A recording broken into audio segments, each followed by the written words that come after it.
Hola, ahora a inicios de 2021 estamos a poco más de un año de iniciada la pandemia de COVID-19 que ha causado estragos en el mundo entero.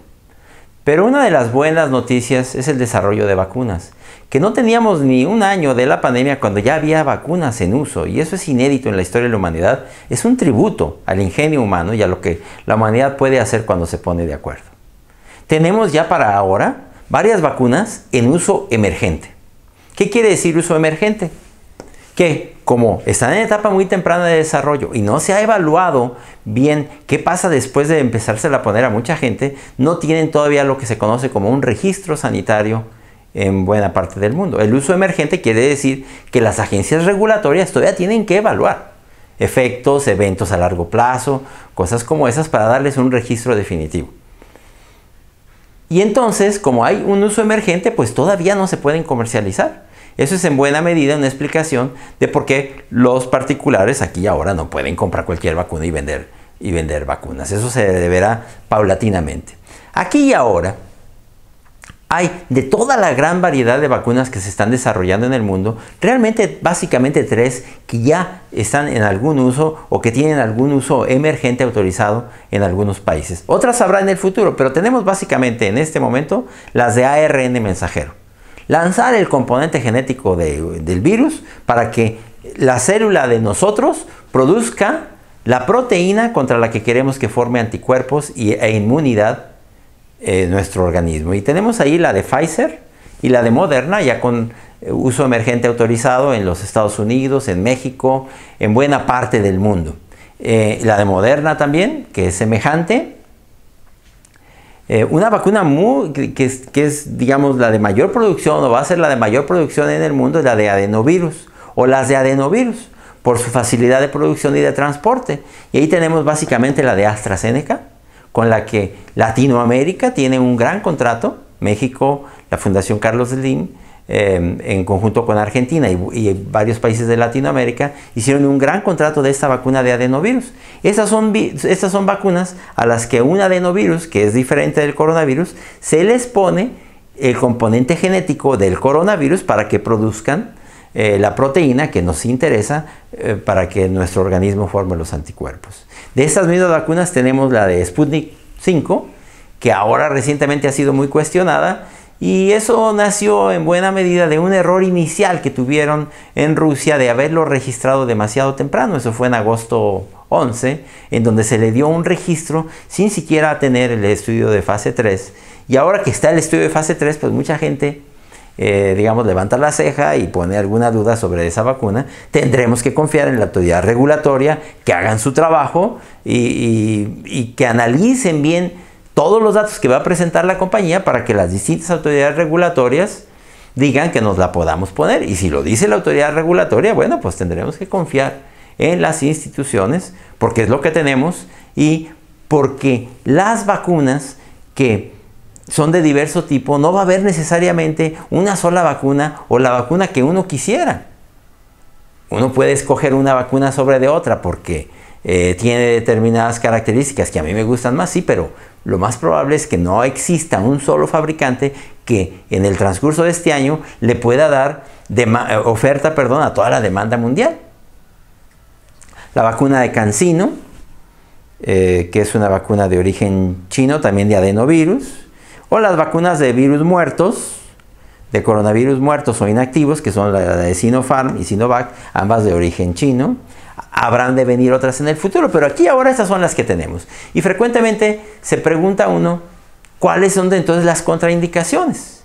Porque la vacuna de la que se tiene ya más experiencia son las de Pfizer y de Moderna, que ya se están poniendo en cientos de miles de personas, en millones de personas. Y ahora sabemos, por ejemplo, que la vacuna de Pfizer puede causar una reacción alérgica grave, lo que se llama una anafilaxia, en más o menos uno de cada 100,000 personas.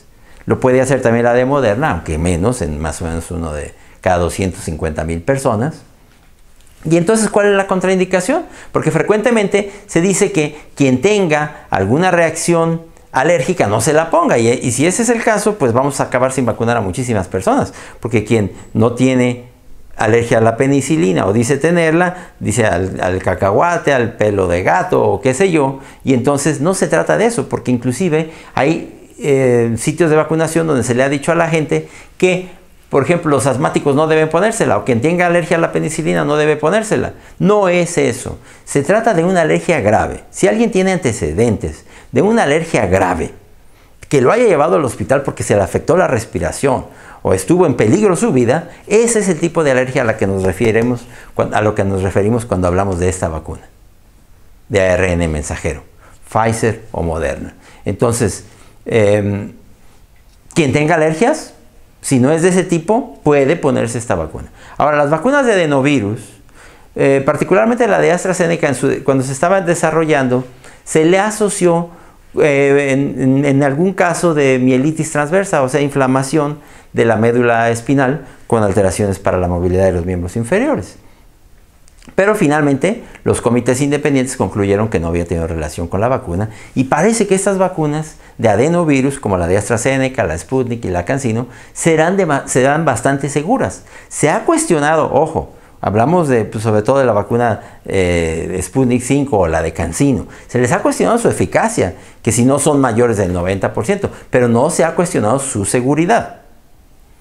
Y finalmente, las vacunas de coronavirus inactivos o muertos también son bastante bien toleradas.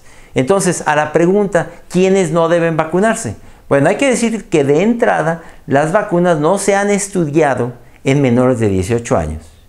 Y pudiera decirse aquí y ahora, todavía, digamos de 16 años en adelante, es el grupo a vacunar, todavía. En el futuro tendremos que vacunar niños también. Y lo que se hace ahí es ir desescalando. Primero se pide una autorización para ponérselo a partir de los 12 años, se ve que todo está bien. Luego se pide de los 9 años, se ve que todo está bien, y luego ya se pide hacia los preescolares, y así paulatinamente se va desescalando en la niñez, porque los estudios no se hicieron en la niñez.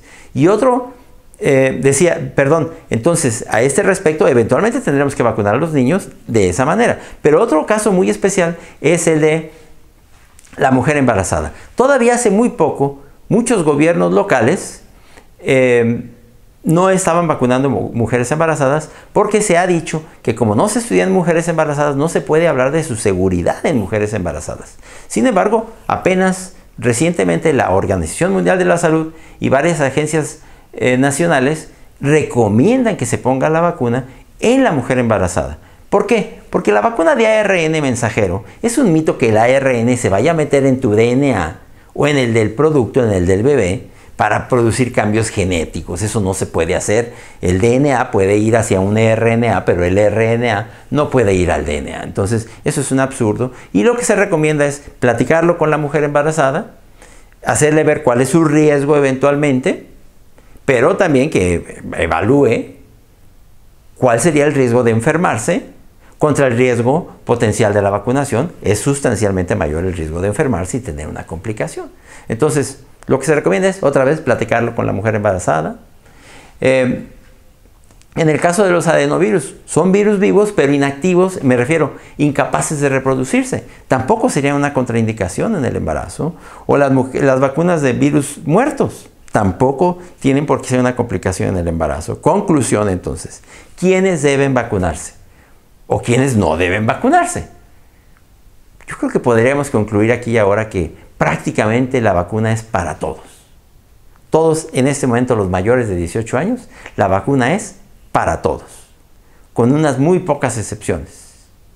Y tendremos que ir en el futuro estableciendo grupos, de acuerdo con lo que nos conozcamos ya, una vez que se han puesto la vacuna a millones de personas y que conozcamos más de su seguridad, podremos ir estableciendo algunas excepciones. Pero aquí y ahora, por la información que tenemos, las vacunas son bastante seguras y debemos ponérnoslas cuando nos toque. Porque cuando nos toque, entender que la vacuna es un privilegio, que te puede quitar un problema muy grave, que es una infección por coronavirus. Quienes ya hayan tenido coronavirus, deben ponerse la vacunación de todos modos, porque la vacunación les va a dar una inmunidad mayor que la propia enfermedad que hayan tenido. Entonces, tampoco es que se tengan que hacer pruebas para ver quiénes ya tuvieron coronavirus y no vacunarlos. También para ellos será la vacuna. Conclusión, confiemos en las autoridades, en las instituciones, y cuando nos toque la vacuna, la que nos toque, si está autorizada, revisada por la autoridad regulatoria, vamos a considerar que es un privilegio y vamos a ponérnosla, porque será la vacunación la única manera que vamos a tener de volver a la normalidad. Nosotros a nivel personal, la sociedad en su conjunto, que podamos volver a lo que consideramos una normalidad hacia por allá de 2019. Muchas gracias.